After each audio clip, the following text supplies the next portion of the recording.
Cara, eu já peguei call com RH que a pessoa manjava assim da área.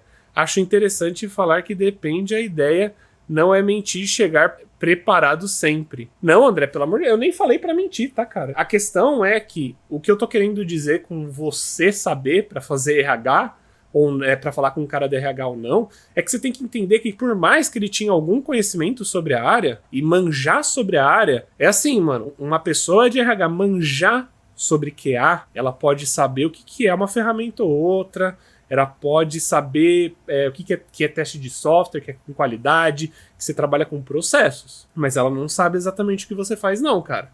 A não ser que essa pessoa tenha alguém da família, ou já tenha sido QA, cara, mas aí é uma pessoa em 1 milhão. Por via de regra, a pessoa do RH ela não tem conhecimento sobre a área que ela está contratando muitas vezes, ela pode ter uma noção. Mas por via de regra ela não tem conhecimento, ela não vai saber mexer com Cypress, ela não vai saber trabalhar com JavaScript. Ah, Manny, mas eu já ouvi falar de RH que aprendeu a programar. Cara, pode acontecer, mas é de novo 1 em 1 milhão, e mesmo que ele saiba programar, ele provavelmente não vai saber trabalhar com teste de software. E o que eu tô te falando aqui não é porque você tem que se sair como melhorzão, não. Não é porque você tem que sair como espertão e ficar mentindo um monte de coisa. Não, é porque as pessoas elas têm medo de fazer entrevista com o RH, cara. A questão, pessoal, é que as pessoas se sentem desconfortáveis, elas têm medo de fazer entrevista com o RH, sendo que, na minha opinião, é a fase mais rápida e mais simples que tem. Você só precisa se demonstrar que o seu perfil faz sentido para a empresa. A recrutadora ela não vai te avaliar tecnicamente. Ela quer ouvir você falar sobre quais são os requisitos que você realmente tem, e ela quer ouvir você falar deles. E por que eu tô dizendo isso, pessoal? Eu já analisei alguns alunos, já me mandaram vídeo, né, para eu poder analisar como que foi a entrevista deles. Por quê? Porque isso me ajuda a entender melhor o que resolver para alguns alunos. Galera, eu vou te falar que a maioria deles fala que não tá passando na parte de entrevista com o RH, ele chega falando assim: você pode falar um pouquinho mais da sua experiência? A recrutadora pergunta, e o aluno, né, no caso a pessoa que está sendo entrevistada para a área de QA, ele fala assim, então, eu não tenho muita experiência não, né, eu estou estudando ali, fazendo uns cursinhos, eu aprendi teste automatizado, eu sei um pouco de Cypress.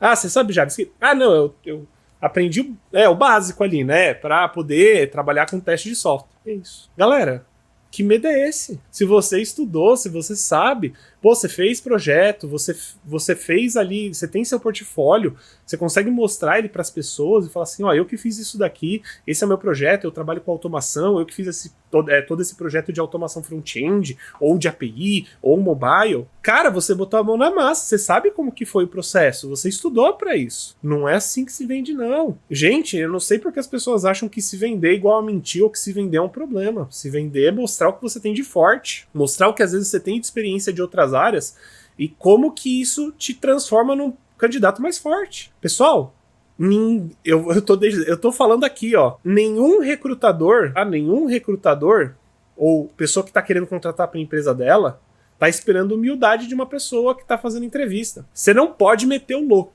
tá? Não me leve a mal. Você não pode meter o louco, você não pode ficar mentindo. E nem é ideia. Mas aqui, se você tem conhecimento sobre o que você estudou, fale sobre esse assunto. Mostre para eles que você tem domínio. E é só assim que você vai passar na entrevista. E é por isso que eu falo, sinceramente, a entrevista com o RH é a mais simples de todas. Por quê? Você só tem que falar com o RH, com o recrutador, sobre os requisitos que estão na vaga. Por quê? Porque por mais que o cara manje, seja lá o que isso signifique, ele vai ver que você está focado nas coisas que estão faltando na empresa ou naquela vaga. Porque é aquilo que eles estão procurando, nos requisitos. E você repete sobre os requisitos. Se está escrito regressão, teste de regressão, você fala sobre teste de regressão. Se está falando sobre Cypress, sobre Selenium, você fala sobre eles. Manny, mas eu só sei Cypress, não sei Selenium. Tudo bem, cara. Você pode mencionar que Selenium é uma ferramenta super legal. Dá uma olhada, pesquisa como é que ela funciona. Que você tem muita vontade de aprender, que você sabe que ela é muito parecida com Cypress. Que ela tem ali um padrão muito parecido. Teste automatizado, gente. Tudo igual, basicamente. E mostra que você tem predisposição a aprender ela. Mostra que você já tem interesse, você já viu até o que é e que você conseguiria aprender fácil. Olha isso. Olha como muda a situação. Você não tá mais ali naquele momento só pensando, ai meu Deus, tomara que ele goste de mim, porque eu sei fazer meu projetinho, eu sei fazer, eu fiz meu projetinho pessoalzinho aqui, legalzinho. Não, cara, você fez um projeto que utiliza, por exemplo, Page Objects para fazer com que ele se torne um projeto mais bem estruturado, mais arquitetado, para que no futuro a gente tenha um projeto melhor, mais organizado. Isso é uma ótima resposta. Isso é trazer o que você conhece sobre a área. Não estou falando aqui que Page Objects é a melhor coisa do mundo e não é isso, é só um exemplo, tá? Mas é para vocês entenderem que você consegue trazer profundidade sobre os seus conhecimentos. E não precisa necessariamente ser para um projeto totalmente real. Pode ser só para o seu projeto que você fez e você mostra que você sabe fazer. Galera, entendam uma coisa. Quando você faz uma automação de teste para um projeto de qualquer empresa, vamos imaginar que você está aí trabalhando, sei lá, deixa eu ver, uma empresa legal. Vamos falar que você está trabalhando para Uber. Você entrou na Uber, você queria muito entrar na Uber, você foi lá, estudou e conseguiu entrar na Uber. Sabe o que você vai testar quando você entrar na Uber? O aplicativo da Uber, cara. Sabe o que você vai ter que automatizar? Provavelmente. O aplicativo da Uber, o site da Uber. E eu vou te trazer outro ponto. Você sabia que você pode fazer seus projetos, seus portfólios, criar projetos para você fazer posts e ainda por cima ser o da Uber? Do nada, assim. Você fez o projeto da Uber, a automação incrível que vai no sistema da Uber, faz ali vários casos de teste, vê se o carro vem, não sei o quê. Ah, Manny, mas eu vou ter ali umas barreiras, né? Porque eu não vou conseguir ficar automatizando, por exemplo, chamada, né? De pessoa, tal, porque eu não vou gastar dinheiro com isso. Tudo bem, cara. Mas só de você criar um plano e criar uma automação sobre isso, olha, e adivinha? Ah, Manny, consegui fazer minha entrevista, fui chamado para minha entrevista. Cara, vai lá ver se a empresa tem algum sistema, alguma coisa aberta para público para você criar um cadastro, você se cadastrar, testar o sistema. Vai lá, cria um plano de teste antes de começar a entrevista. Você não quer essa oportunidade? E aí, adivinha? Vamos imaginar que você não passou nem pelo RH por algum motivo, e você nem conseguiu chegar na parte técnica. Cara, por pior que tenha sido isso, você ainda tem um projeto feito, um portfólio, postagem no LinkedIn para você fazer mais conexão. Pessoal, para quem está querendo migrar na área de qualidade, principalmente, para quem está querendo crescer nem tanto, para quem está querendo crescer, sinceramente, se você aí já é júnior, já trabalha na área pelo menos um ano, cara, crescimento na área deveria ser rápido. Se você não está crescendo rápido, você provavelmente não está estudando ou olhando para o caminho certo, tá? Pelo menos essa é a minha recomendação. Agora, para quem está querendo migrar para a área, né, para quem está querendo sair de outra área e entrar na área de qualidade, você tem que achar oportunidades em lugares que as pessoas não estão olhando. Não porque o mercado está saturado, mas é porque isso que vai garantir que você entre mais rápido. Então, pessoal, lembrem-se disso. Você tá ali, você tem que se destacar, tá bom? Você tem que ficar destacado.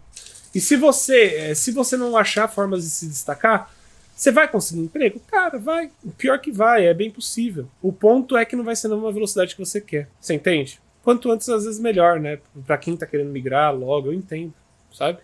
O que você acha de praticar entrevistas usando função de voz conversa do ChatGPT? Carlos, eu acho ótima a ideia. Você pode aí pedir, para quem não sabe, tá? Você pode ligar a feature de voz do ChatGPT e você pode literalmente conversar com ele. E você pode pedir para ele ser o recrutador, que vai recrutar. E aí você pode pegar, por exemplo, o requisito de uma vaga que você achou interessante, e pedir para ele conversar com você como se fosse um recrutador para contratar para aquela vaga, para aquela empresa. Cara, quanto mais informação você colocar pro ChatGPT, melhor, né? Ele vai ficar mais inteligente e ele vai te entrevistar. E por que isso é bom? Não significa que o ChatGPT vai acertar todas as perguntas, apesar que ele pode acertar muitas perguntas, né, que o recrutador vai fazer. Mas além disso, você vai se imaginar falando, você vai botar pra fora a sua história, você vai criar a sua história, porque, galera, entendam, a sua história profissional, você tem que criar a sua história. Ah, Manny, como assim criar? Quer que eu minta? Não, mas você tem que entender o storytelling da sua história, você tem que saber fazer o storytelling da sua história.